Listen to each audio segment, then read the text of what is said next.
Welcome back to Gems with Genesis Amaris Kemp. With me today is Sade Jenkins, and here's a bit about Sade. She is the owner of Mom Chat podcast show, a lover and advocate for all things that encourage positive change in life. She is determined to create change within the community of mothers. Why is that important? Because she is a mother and she wants to ensure that mothers have everything that they need so they could help their children, help themselves, and make the world a better place. And as Beyonce would say, who won the world? Girls. So without further ado, welcome Sade Jenkins. Hi, everybody. Thank you so much. Their bio, oh my goodness, amazing. Thank you so much. Um, I'm super excited to be on here and, like you said, create a change in the motherhood field. I do feel like it's definitely needed. And a lot of the times we hurt in silence, and I want to make a difference in that. So Sade, we all know that a bio is just a bio. So let us know some more interesting things about Sade, and then we will dive into the segment further. Okay, so like you said, I love all things positivity and uplifting. And I created Mom Chat Show honestly out of the need for us moms to be able to have a safe place, to be able to share and talk and let our hair down, and honestly be able to be raw and vulnerable. Yes, raw and vulnerable, and not feel like we have to filter it, not feel like that we can't say what we need to say and how we need to say it, and also help moms that also need to hear that. Sometimes, we don't get to help others because we're scared to say what's really going on with us and what happened really with us. And by us sharing our mistakes and sharing the things that we've learned, now we can help a new mama or even somebody that's a veteran mom. I've heard so much feedback on that. So it's all about all of us helping each other and making a difference. And that's literally what Mom Chat Show is about. So I'm excited about the journey. And when you created the Mom Chat show, what was the aha moment that said, you know what, I need to start this platform because there is a need for mothers? Was it maybe a TV show you watched, a movie, something that was just burning inside of you and you just could not extinguish the flames because you knew it was your passion and that passion was leading to your purpose? Like, walk us through that journey. Honestly, it was me. And, most people don't say that, but to be really honest, like I'm a product of my own product. Starting out, I went through so many things. I didn't feel like I had the support system that I dreamed of. Honestly, as all moms, we have like this mental thing of like how it's going to be and what we're going to do and who's going to help us. It's kind of like dream kind of, right? And I didn't really have that once I finally became a mom. So I had this idea, then I started out doing and being a mother and being a wife. And in the midst of that, I had a wake up call really quickly. I was, doing so much and trying to be for everybody, literally, and show up for everybody. And in the midst of that, I lost myself and I started to lose my voice and feel like I really couldn't say what was really bothering me because you feel guilty and you feel embarrassed. So I didn't really share what was going on while I was going through it. And when that started to happen, it carried on for a while till I hit a breaking point. And when that breaking point hit, that's when it hit and it hit hard. And it led me on this journey of, what? Who am I? What do I need? What do I like? What is going to awaken me again? So I started to go on like a whole process, honey. Like I did some of everything. And by me doing some of everything, though, it taught me that for one, I'm a new person. After I had those kids, I became a new person and I didn't get to know her. And now that I'm getting to know her, I like her. I like her a lot, actually. And I want to see what else does she like? What else does she want to do? And it taught me that the problem wasn't that I didn't love my kids or that I was doing so much. The problem was that I wasn't taking time for myself and I wasn't getting to know me and loving on me more. So when I saw that that was my issue, it made me want to talk to other people. And when I talked to other people, I was hearing the same story, different person, different background. And I'm like, okay, wait a minute now. We're all different. You know, we don't know any of each other's stories and like how we grew up, but we all are saying the same things. We're all struggling. We're all having these issues, but nobody's talking about it.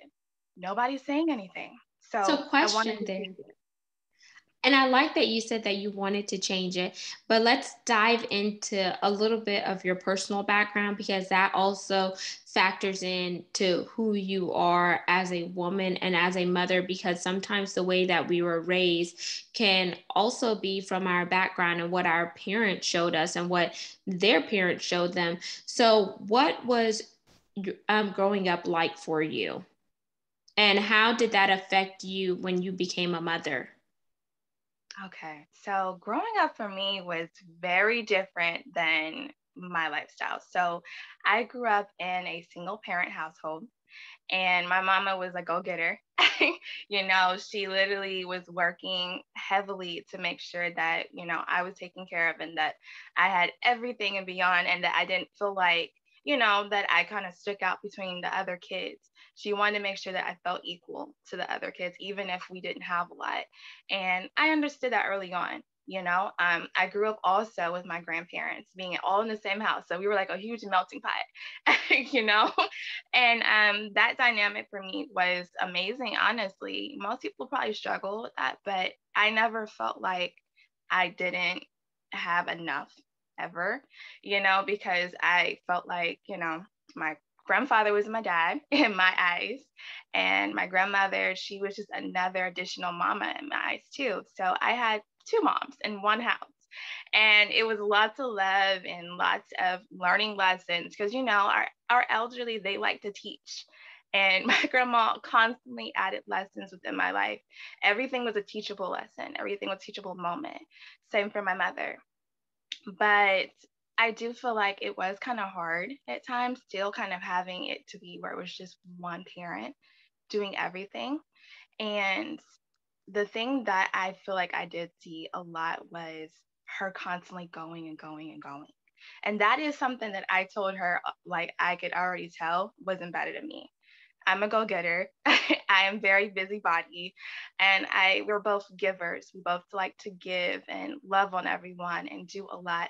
And to the point, honestly, where we can miss giving enough to ourselves at times. And so I already could tell, like, when I became a mom, that was something that was naturally starting to come to surface, that I'm a giver, but at the same time, you need to know how to balance it. And in the beginning, I didn't know how to do that. I didn't understand it. I just felt like, no, if you love them, you give. So you give and you're going to do more and you're going to do this. So that was a really big struggle for me. And thank you for sharing that because that does matter whenever you are.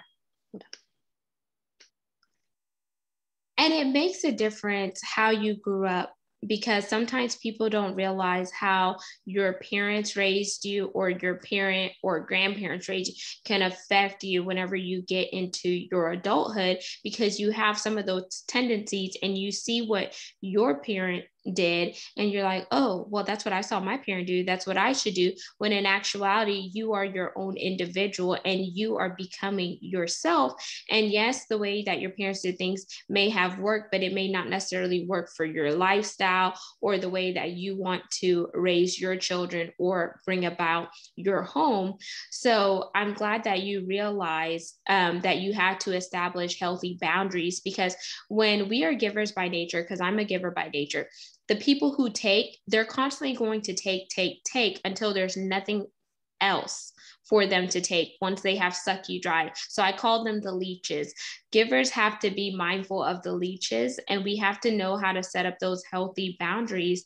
And when you first decided that, hey, I want to be a mother, what age did you have your first child? And do you think that made a difference when you had your second and your third child? Because that matters because different ages, we go through different seasons of our life and different forms of maturity. Oh my goodness, you hit that right on the nail. So most people actually don't know, but I was actually a teenager mother. I was a teen mom. So going through that as well, and you know, I'm still learning who I am. Like I don't know me yet.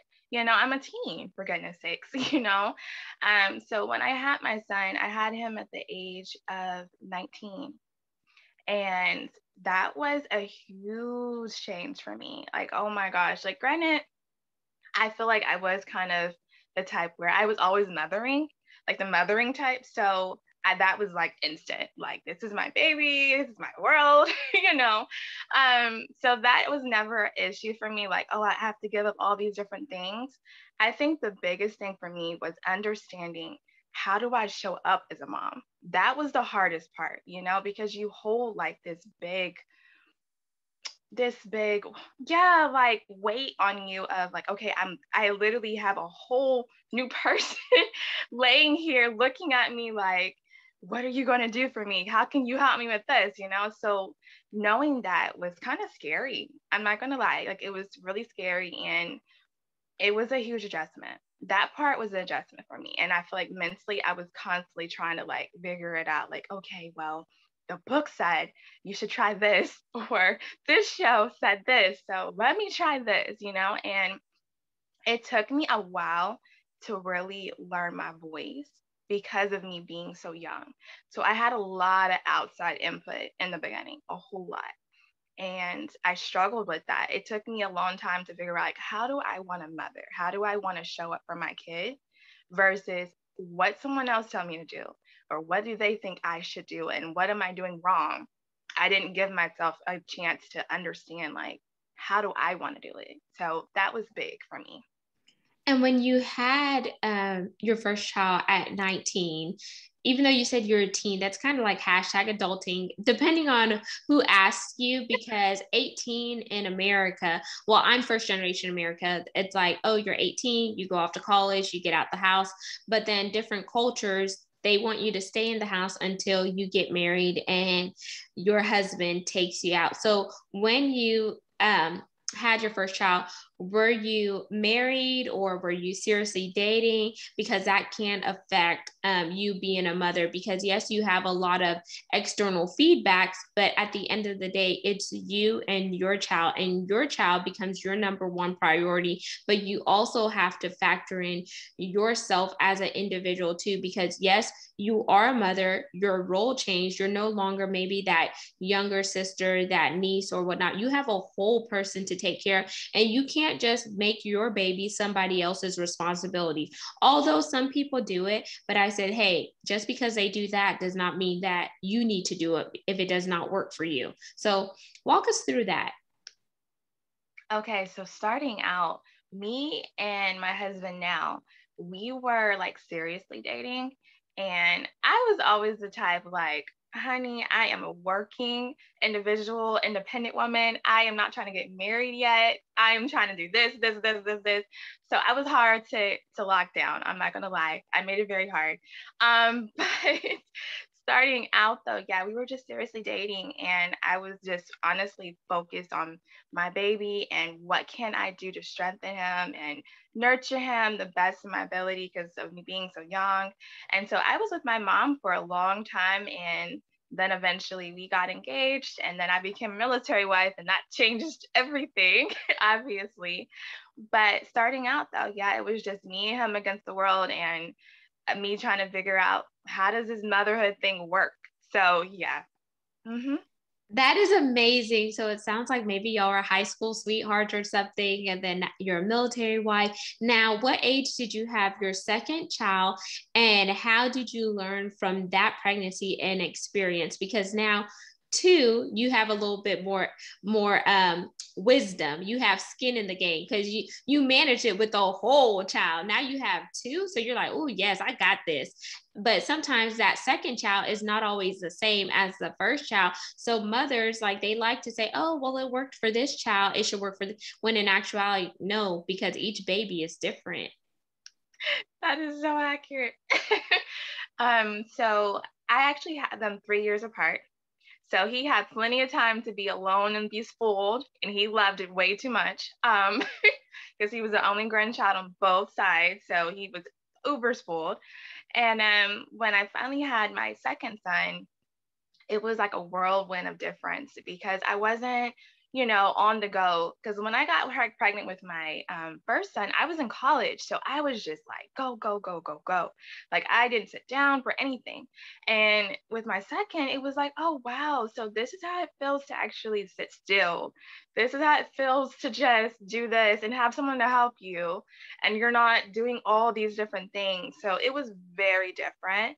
And I kind of enjoyed it probably a little bit too much, but it was nice. It was very nice. And I felt like this time around, I actually got to just really enjoy the pregnancy versus having to do so many different things and be pregnant. So very different worlds for sure. Yeah. Amazing. And then you have 3 kids. So your third pregnancy, tell us about that. And then you'll see why I'm asking these questions because they're going to fit together. My third pregnancy honestly caught me off guard. I always tell her she is my surprise baby, but she was meant to be here because God knew I did not know she was here, first off. I thought she was the flu. I love her to pieces, but I really did.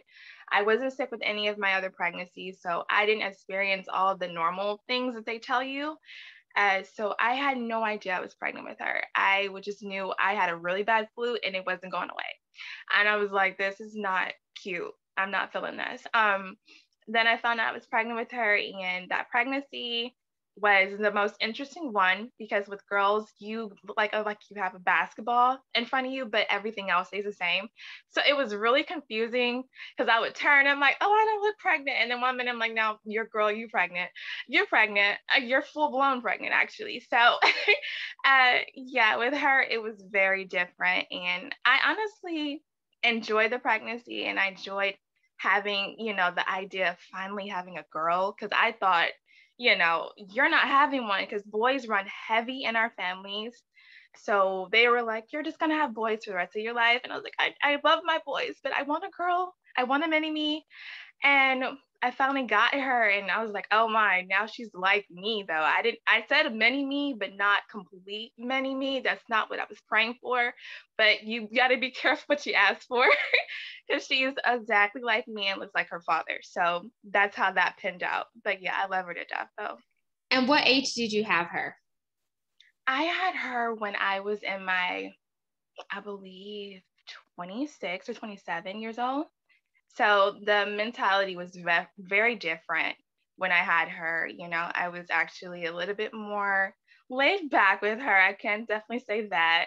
And it was just, kind of like a breath of fresh air. Like, okay, I'm finally having my girl. Now I can dream about, like, well, how is this going to be? How is this world going to be? Because it's going to be very different. I've raised nothing but boys, and I'm a tomboy on top of that. So it took me really having to grow kind of a little bit of being a little bit more girly and adjusting, like, okay, so is she going to be more girly like my mom, or is she going to be like me? Like, I don't know what I'm getting. And she came out girly like my mother. And so it's been very interesting journey, but it's been fun at the same time. No, I've learned a lot from her. Yeah. Yes, because you have one mini you, and then your husband, he's like a boy dad. And he's like, oh, yes, boys, because every dad wants a son. And now, if you add on the extra layer to being a military spouse, was your husband ever deployed while you were pregnant? And was he away for certain periods of the time where you were parenting by yourself? Yes, you're married, but you have to keep the home in order. You have to keep the kids in order because he has to go home, make the bacon so he could send the bacon home so you could cook the bacon and y'all could, be sustained. So tell us how that works, because that is another complexity. And the reason why I ask that is because nowadays there are mothers who work, but they also have to take care of the children, and they don't want to stay home by choice. They can because their husband makes a decent salary and everything, but they want to go out there so they can have their own money, in a sense, to do their nails, have their self-care time, whether they like to go for coffee runs, massages, or whatever they need to do, because that's another important piece that mothers need to do. They have to carve out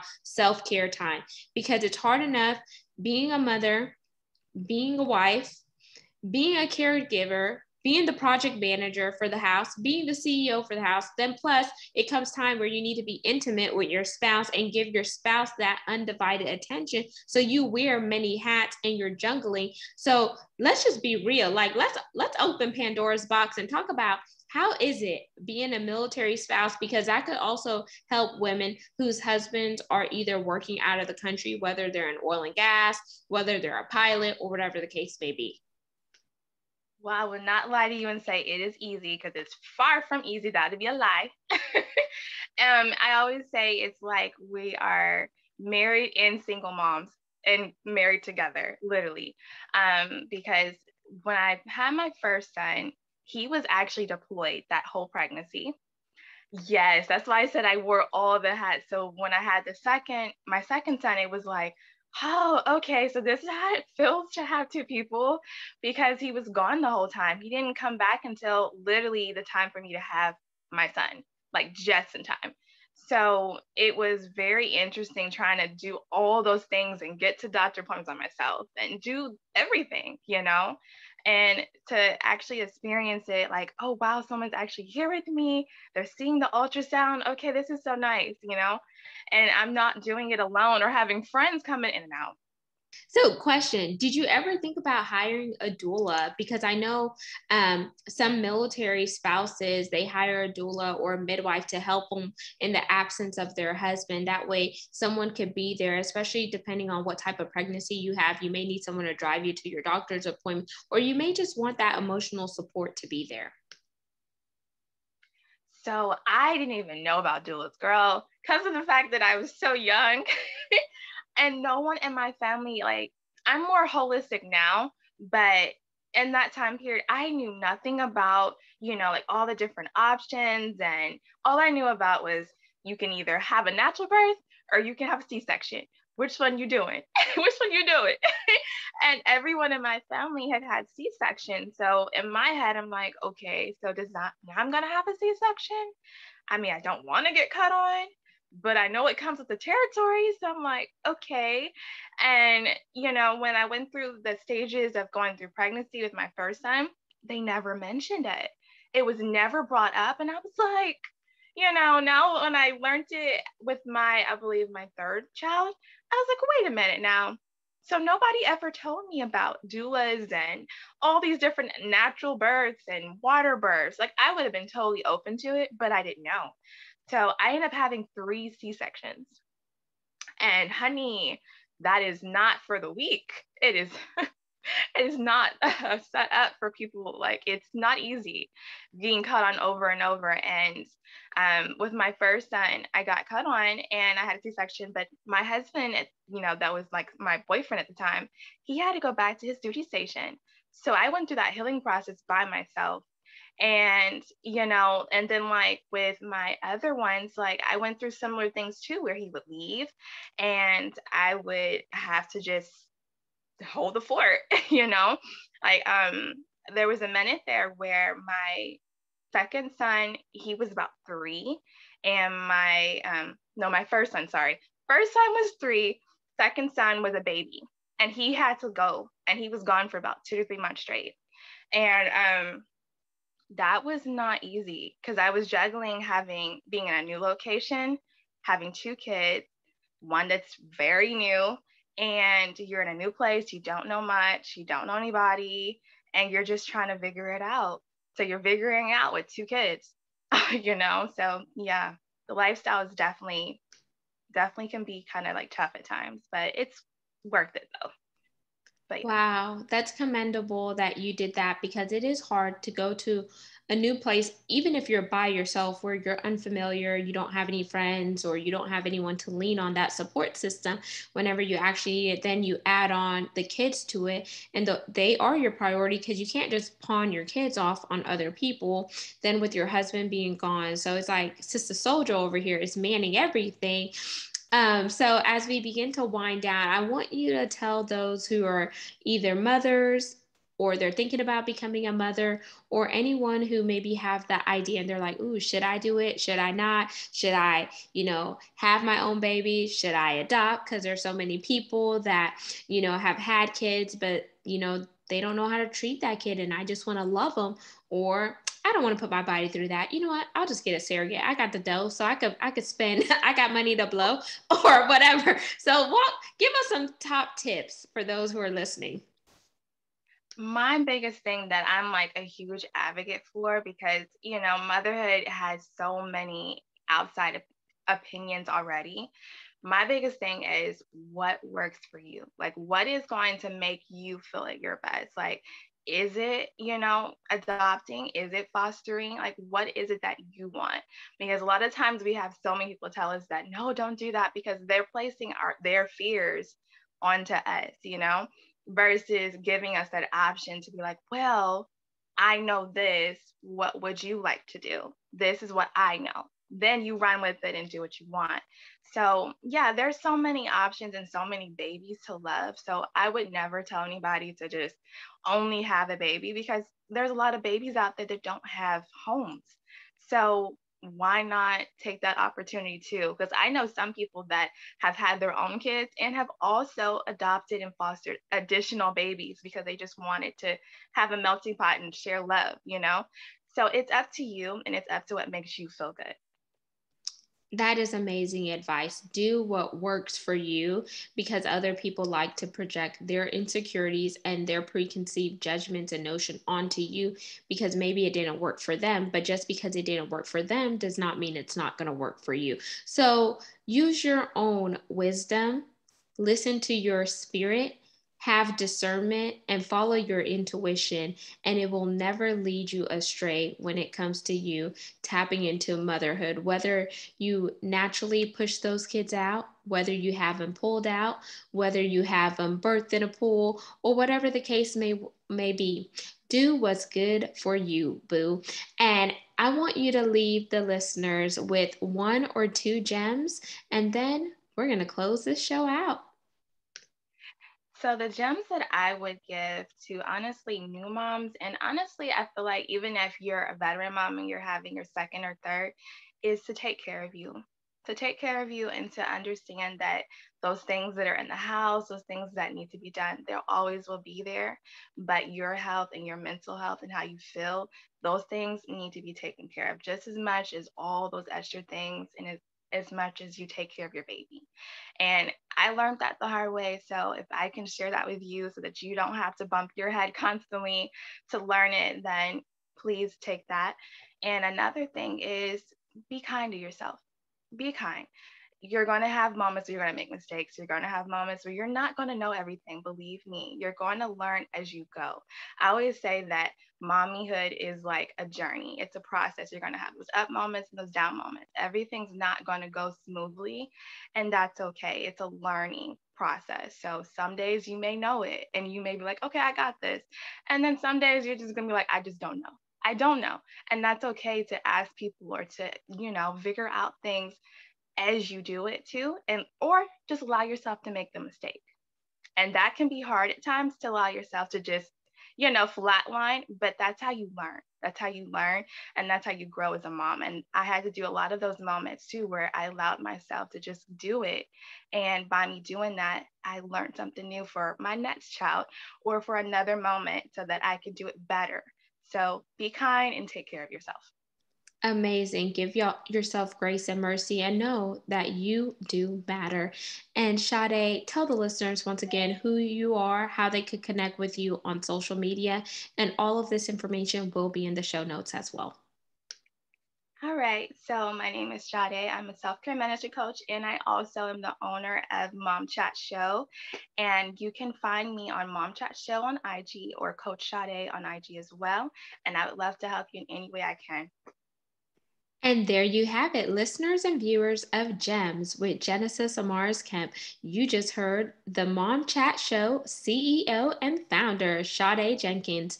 Make sure you plug in and get connected with her. Give yourself grace and mercy. If you're a mom, know that you are rocking it, because moms, you are your own superhero. Even though you may not have an S on your chest or a back on your cape, you are doing the best that you can. So don't ever let somebody tell you that you're not doing a good job if they've never walked a day in your shoes.